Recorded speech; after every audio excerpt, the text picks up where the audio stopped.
Hola, mi nombre es Francisco Javier Castro Méndez, estudiante de Contaduría Pública. A continuación, les hablaré un poco acerca de las obligaciones legales en contratos de trabajo. Esto en cuanto a qué es un contrato de trabajo, cuáles son los tipos de contrato de trabajo, además de eso, qué es una nómina, cuáles son los aspectos que contiene la nómina, cómo se liquidan. Eh, por otro lado, también les hablaré acerca de las dotaciones de los trabajadores que deben ser cubridos por la empresa y otros como los elementos de protección personal. Para hablar acerca de este tema, me apoyé en el Código Sustantivo de Trabajo.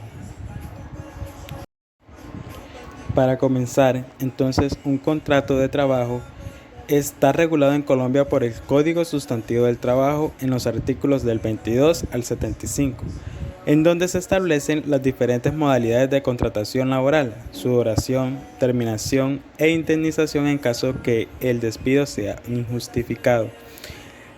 Para comenzar con la definición de qué es un contrato de trabajo, este lo ubicamos en el artículo 22, el cual nos dice que es aquel por el cual una persona natural se obliga a prestar un servicio personal a otra persona natural o jurídica, bajo la continua dependencia o subordinación de la segunda y mediante remuneración. Entonces, en esta definición se establecen los tres elementos del contrato de trabajo, el cual el primero es que debe ser una actividad prestada como servicio personal, es decir, de que no puede delegar a otra persona para prestar este servicio. La segunda es de que debe tener una dependencia o subordinación por parte del empleador hacia el empleado.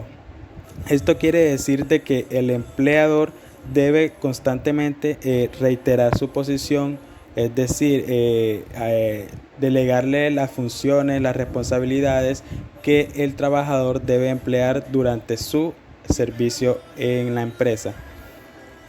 Y por último, el elemento de remuneración quiere decir de que el empleador debe retribuir el servicio prestado por parte del trabajador. Este puede darse de forma en especie o en dinero.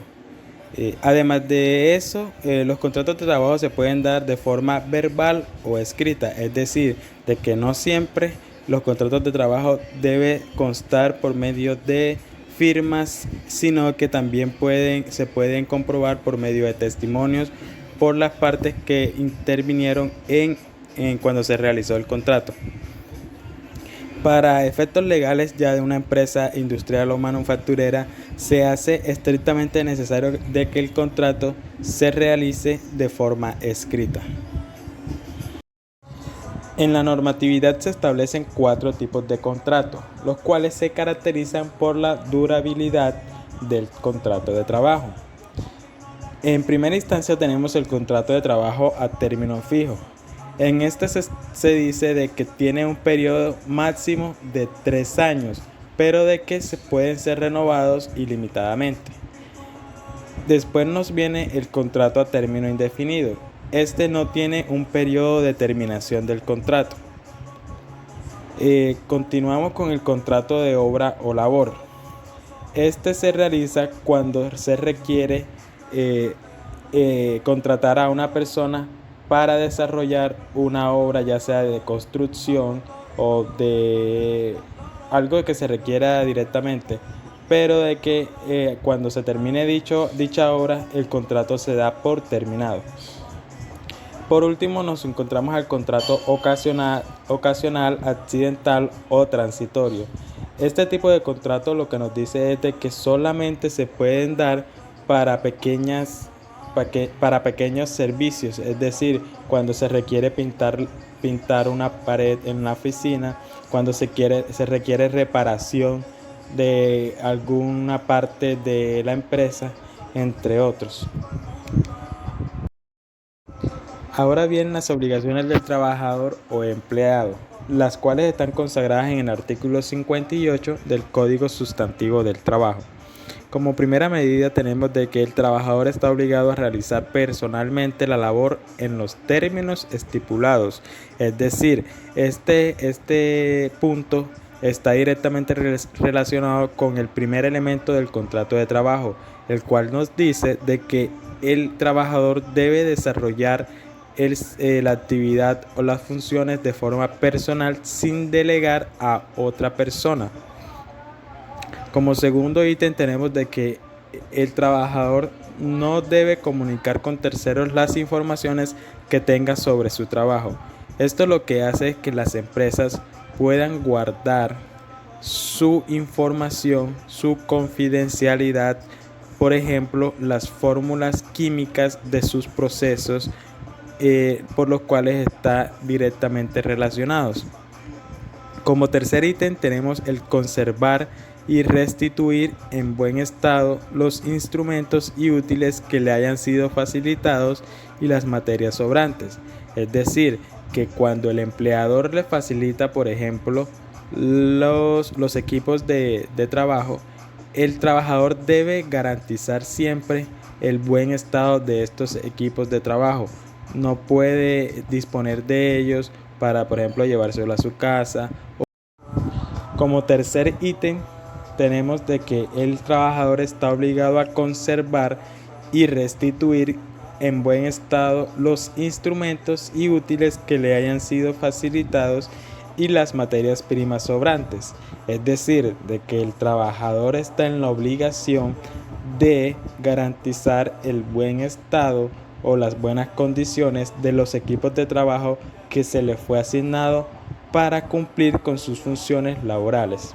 Como cuarto ítem tenemos de que el trabajador debe guardar rigurosamente la moral con sus superiores y compañeros, es decir, que el trabajador no puede discutir en los ámbitos de trabajo, no puede faltar al respeto a sus compañeros ni mucho menos a sus superiores.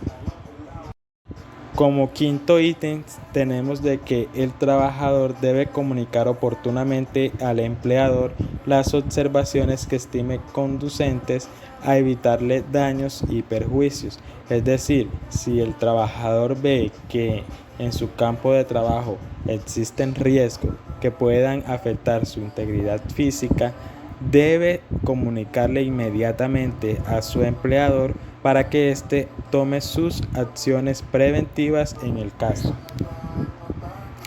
Como siguiente ítem tenemos de que el trabajador está obligado a prestar la colaboración posible en casos de siniestro o de riesgo inminente, por lo que si en la empresa se llega a presentar, por ejemplo, un incendio, en primera instancia el trabajador, si sus compañeros ya han salido del lugar de los hechos, debe disponer de salir de este también. O por el contrario, si él ve que existe una persona que está en riesgo y tiene la posibilidad de ayudarla, debe prestar sus primeros auxilios para que la persona pueda salir de esa situación. Como último ítem tenemos de que el trabajador está obligado a observar con suma diligencia y cuidado las instrucciones y órdenes preventivas de accidentes o de enfermedades profesionales.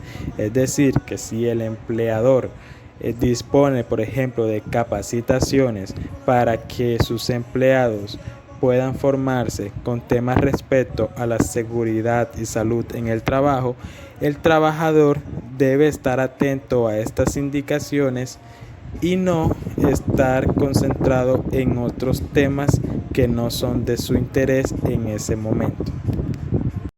Ahora bien, así como el trabajador tiene obligaciones, el contratante o empleador también tiene sus obligaciones, las cuales están consagradas en el artículo 57 del Código Sustantivo del Trabajo. Como primer ítem tenemos de que el contratante o empleador está obligado a poner a disposición de los trabajadores los instrumentos adecuados y las materias primas necesarias para la realización de sus labores. Es decir, que cuando el empleador llegue a su área de trabajo, se le debe garantizar de que cuente con las herramientas, los equipos y los insumos necesarios para poder cumplir con sus funciones. Como segundo ítem tenemos de que el contratante debe procurar a los trabajadores locales apropiados y elementos adecuados de protección contra los accidentes y enfermedades profesionales. Es decir, de que el empleador o contratante debe dotar a los trabajadores de los equipos de protección personal.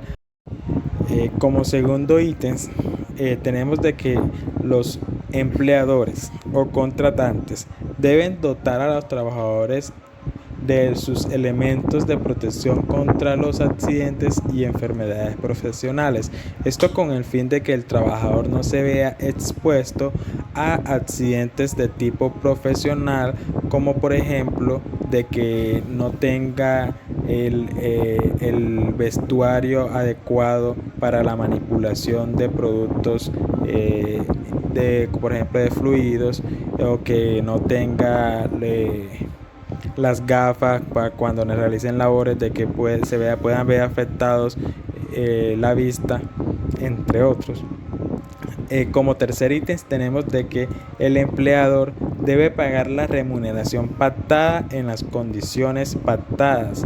Es decir, si él dijo o expresó de que iba a ser de forma en especie o de que iba a ser en dinero, que debe ser pagada también en los periodos pactados. Es decir, que si él expresó de que iba a ser cada 15 días, cada 30 días, y en los lugares convenidos, es decir,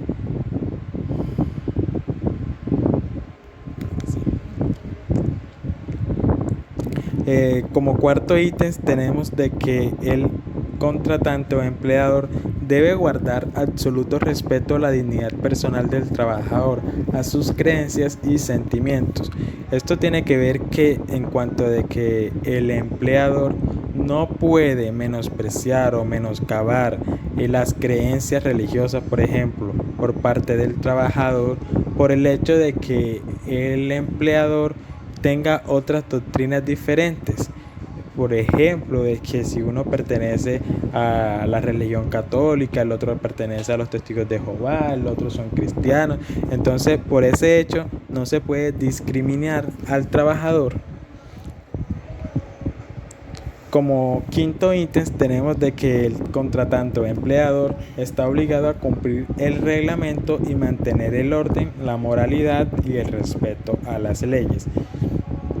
Y por último tenemos de que el trabajador está obligado a brindar un certificado laboral cuando el trabajador ya haya terminado su contrato y este requiera de una certificación en donde se exprese de que el trabajador cumplió con sus funciones establecidas en el contrato de trabajo por un periodo de X tiempo y con un sueldo de X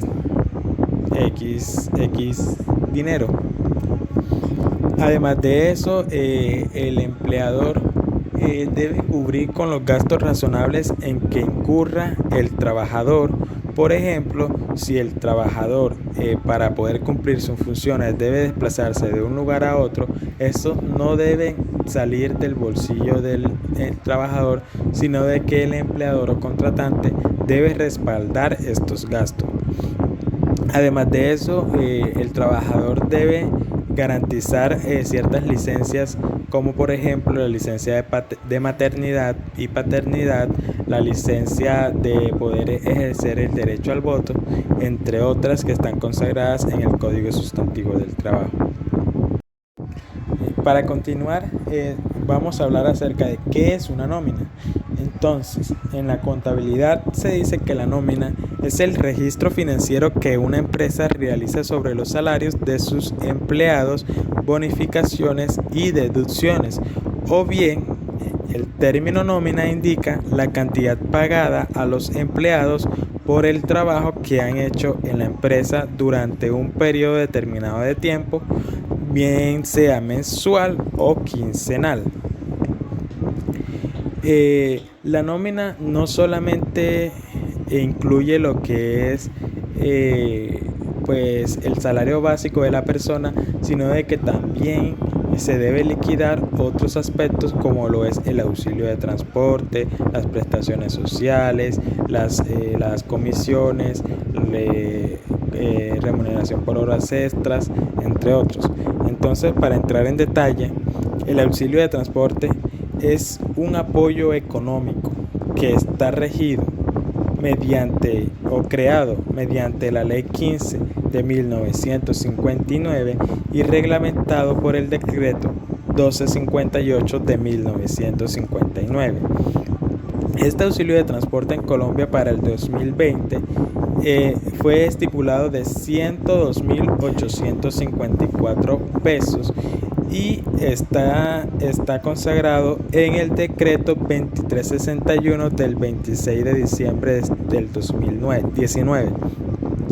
El auxilio de transporte se debe pagar a los trabajadores que devenguen sin incluir horas extras y comisiones, es decir, el salario básico, hasta 2 salarios mínimos mensuales, es decir, que para el 2020 el monto está en 1.755.606 pesos.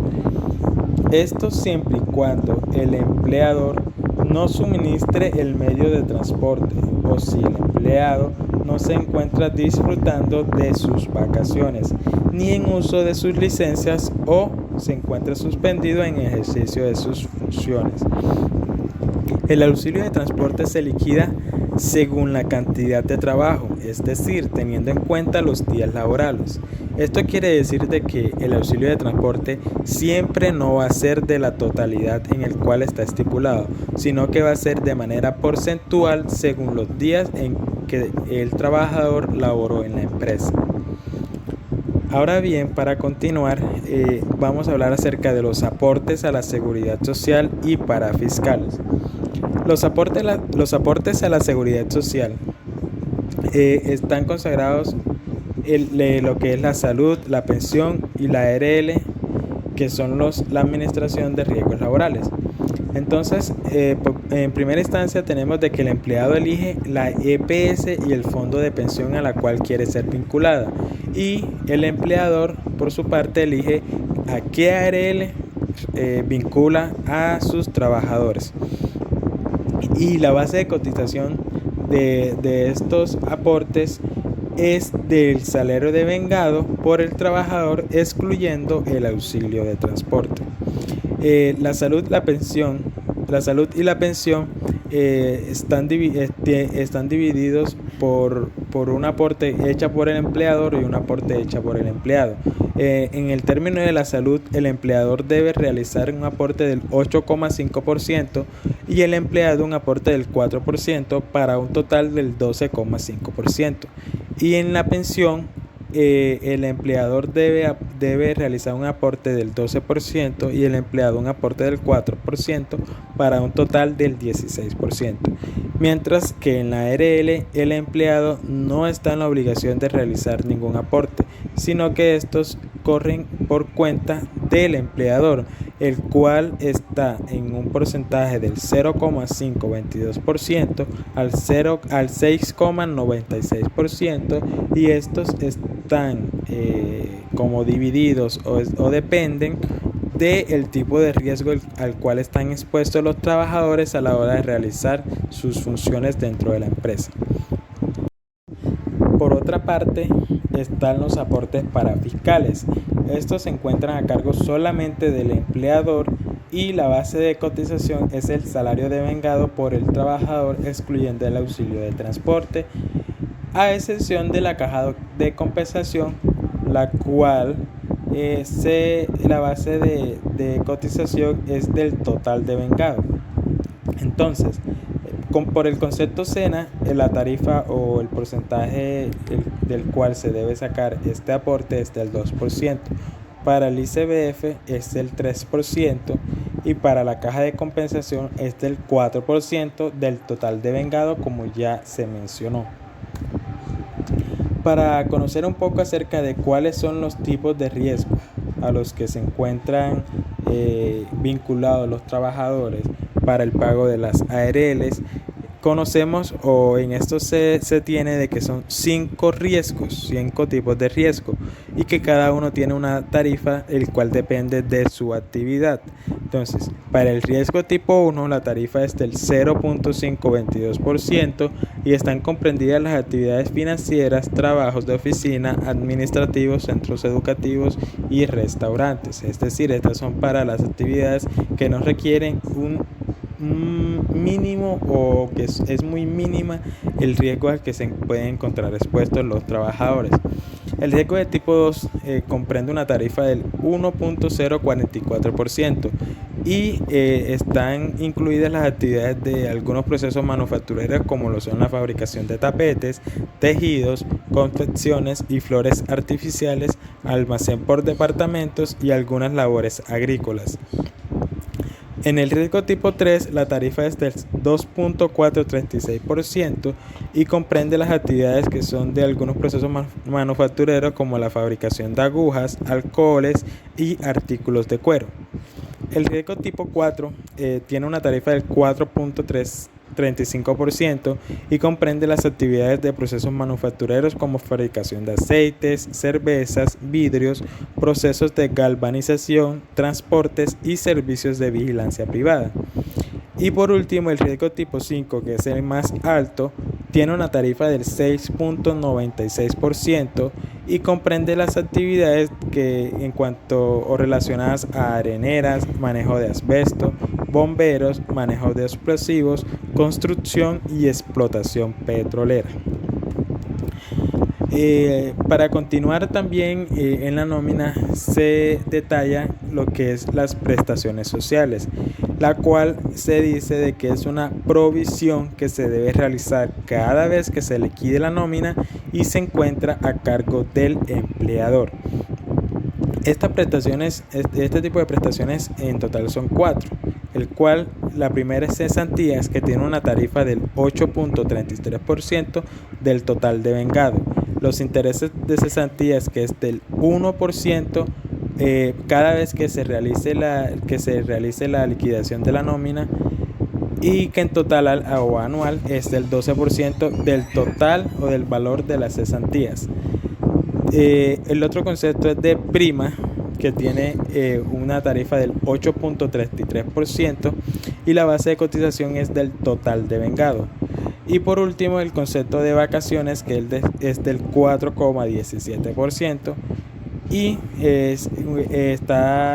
está constituido del total de vengado excluyendo el auxilio de transporte. La naturaleza de ser de la tarifa de las cesantías y la prima de servicios se dan debido a que se dice de que estas salieron de que el empleador debe como dar un salario adicional por cesantías y un salario adicional por primas por cada año de servicio prestado a la empresa. Por lo tanto, si uno realiza el cálculo que es del 100% entre 12, entonces mensualmente la tarifa es del 8.33%. Esa es la naturaleza de ser. Y las vacaciones ya no es un salario, sino medio salario por cada año prestado.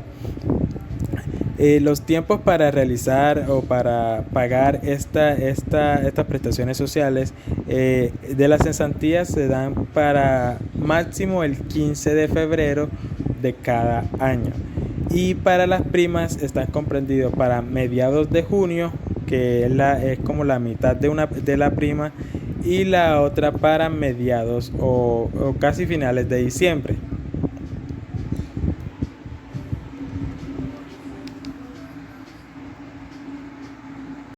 Ahora bien, otro aspecto que hace parte de la nómina son las comisiones. Esta se dice que es una remuneración que permite, valga la redundancia, remunerar al trabajador según el rendimiento de este o según los objetivos que logre. Es decir, que esto no depende de las horas que labore, sino directamente de la productividad que tenga el trabajador.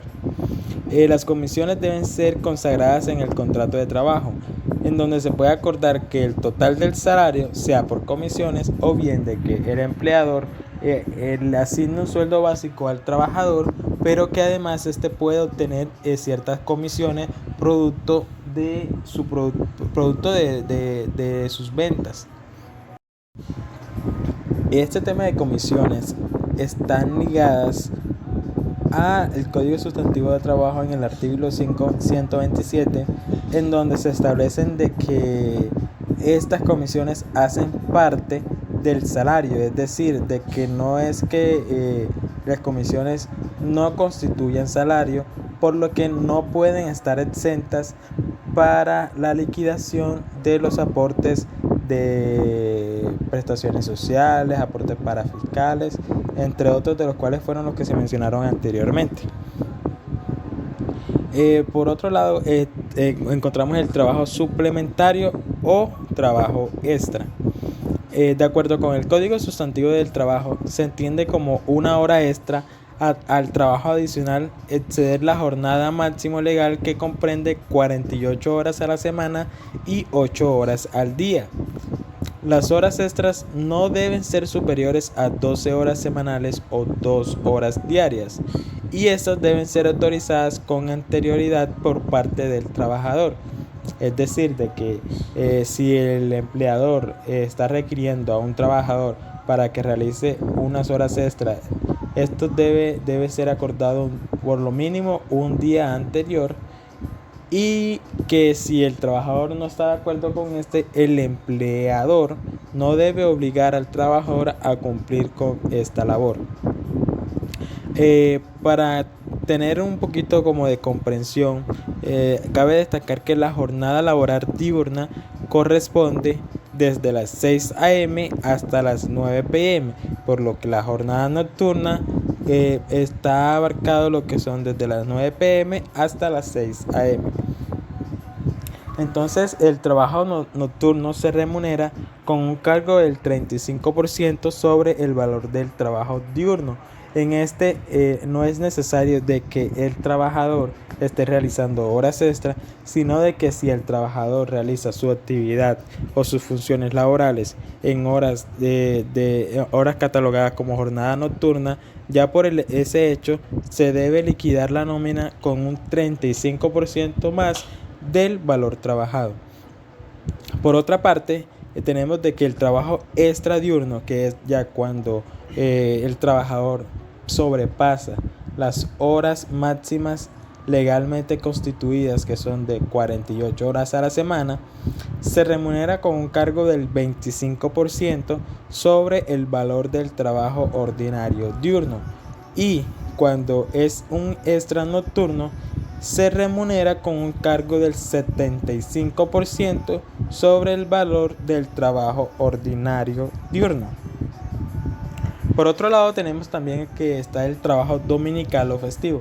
Entonces, en cabe destacar de que el empleador debe como garantizarle al trabajador mínimo un día de descanso por cada semana laborada, en donde en su mayoría este día de descanso coincide con el día domingo. Entonces tenemos de que para esto el empleador debe también remunerar ese día de descanso como si el trabajador estuviera laborando. Cuando el trabajador o el empleador, mejor dicho, requiere de que el trabajador realice unas actividades extras o unas actividades adicionales en días domingos o festivos, se debe remunerar con un cargo del 75% sobre el salario ordinario en proporción a las horas laboradas, cuando las partes hayan acordado que se labore en este día, el cual debe ser ocasional, es decir, no puede exceder este concepto 2 días al mes. Por otra parte, tenemos las dotaciones a trabajadores, las cuales están consagradas en el Código Sustantivo del Trabajo, y nos dice de que todo empleador que habitualmente ocupe uno o más trabajadores permanentes deberá suministrar cada 4 meses en forma gratuita un par de zapatos y un vestido de labor al trabajador cuya remuneración mensual sea hasta 2 veces el salario mínimo más alto vigente. Tiene derecho a esta prestación el trabajador que en las fechas de entrega de calzado y vestido haya cumplido más de 3 meses al servicio del empleador. Cabe destacar que para esto el empleador no debe disponer de suministrar dinero a los trabajadores, sino que debe hacer la entrega en físico de el vestuario o de esta dotación, o bien puede disponer de unos bonos para que el trabajador vaya directamente donde son canjeables estos bonos a reclamar su indumentaria. Hay unas fechas que están estipuladas para que los empleadores realicen estas entregas y nos dice de que los elementos tienen las fechas de calendario de 30 de abril, 31 de agosto y 20 de diciembre de cada año. Por otra parte, encontramos lo que es los elementos de protección personal, que como se venía diciendo anteriormente, estos deben ser suministrados por parte del empleador al momento de que el trabajador disponga de realizar funciones que requieran este tipo de indumentaria para proteger la integridad física del mismo. Entonces, según el objeto social de la empresa, además del vestuario y calzado, los empleadores deben suministrar a sus operarios o trabajadores elementos de protección personal, siendo los más conocidos los cascos, las gafas, los guantes y la orejera o tapones. Ya habíamos hablado un poco acerca de las jornadas de trabajo. Entonces, en estas se establecen en el contrato de trabajo y están reguladas por el Código Sustantivo del Trabajo. Nos dice que la jornada máxima de trabajo es de 48 horas semanales, es decir, 8 horas diarias. Pero hay una excepción que nos dice que cuando es por turnos de trabajo sucesivos acordados entre empleado y empleador, la jornada máxima de trabajo es de 36 horas semanales, en donde el trabajador no tiene derecho a recargo nocturno ni dominical o festivo, pero devengando el salario correspondiente a la jornada de trabajo ordinario, manteniendo el derecho al mínimo legal y a un día de descanso remunerado. Esta sesión es cuando la empresa requiere de que sus trabajos o de que la empresa esté operando continuamente, es decir, de que no tenga una fase de pare, sino de que todos los días del año, los 7 días de la semana, 24 horas del día, estén en constante movimiento como producto de sus operaciones.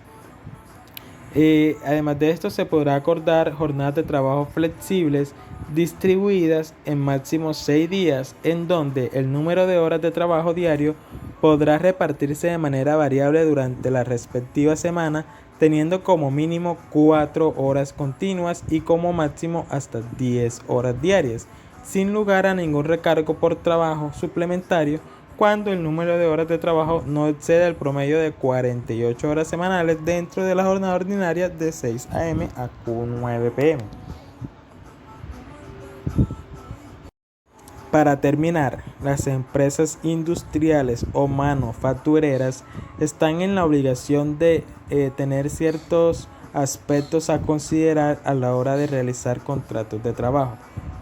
Uno de los ejemplos y el más relevante es de que los contratos de trabajo se deben realizar de forma escrita, en donde se evidencie la firma por parte del trabajador y del empleador.